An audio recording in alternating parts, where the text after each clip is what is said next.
Air India എക്സ്പ്രസിന്റെ പ്രതിസന്ധി തുടരും. അടുത്ത ദിവസങ്ങളിലും സർവീസുകൾ വെട്ടിച്ചുരുക്കുമെന്ന് എയർ ഇന്ത്യ എക്സ്പ്രസ് MD അറിയിച്ചു. 90-ലേറെ വിമാന സർവീസുകളെയാണ് ഇതിനോടകം ഈ പ്രതിസന്ധി ബാധിച്ചിട്ടുള്ളത്.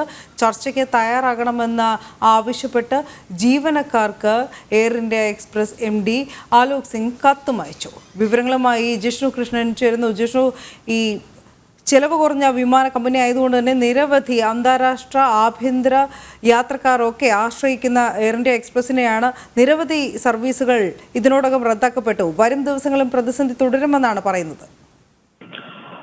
ഇന്നലെ വൈകിട്ട് മുതൽ ഇന്ന് വൈകിട്ട് വരെ 90-ലധികം ആഭ്യന്തര അന്താരാഷ്ട്ര വിമാന സർവീസുകളാണ് എയർ ഇന്ത്യക്ക് റദ്ദാക്കേണ്ടി വന്നിട്ടുള്ളത്. അതായത് വലിയ രീതിയിൽ സർവീസുകളെ ജീവനക്കാരുടെ ഈ അവധി എയർ ഇന്ത്യ സർവീസിനെ ബാധിച്ചു എന്നുള്ളതാണ് മനസ്സിലാക്കേണ്ടത്. ഈ പ്രതിസന്ധി വരും ദിവസങ്ങളിലും അടുത്ത ദിവസവും തുടരുമെന്നുള്ള സൂചനയാണ് ഇപ്പോൾ Air India Express MD Alok Singh അറിയിച്ചിട്ടുള്ളത്. കാരണം ജീവനക്കാർ നിസ്സഹരണത്തിലാണ്. എങ്കിൽ പോലും പണിമുടക്കാണ് എന്ന വിഷയമോ അല്ലെങ്കിൽ ജീവനക്കാരുടെ പണിമുടക്ക് സംബന്ധിച്ചോ എയർ ഇന്ത്യ യാതൊരു തരത്തിലും വിശദീകരണം നൽകിയിട്ടില്ല.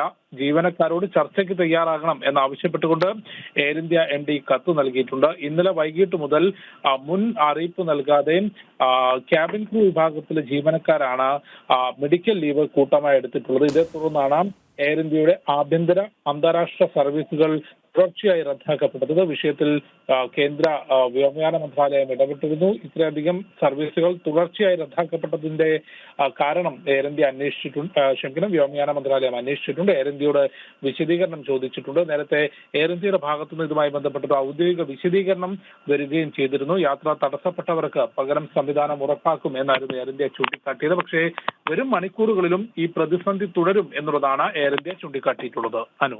ശരി ജിഷ്ണു.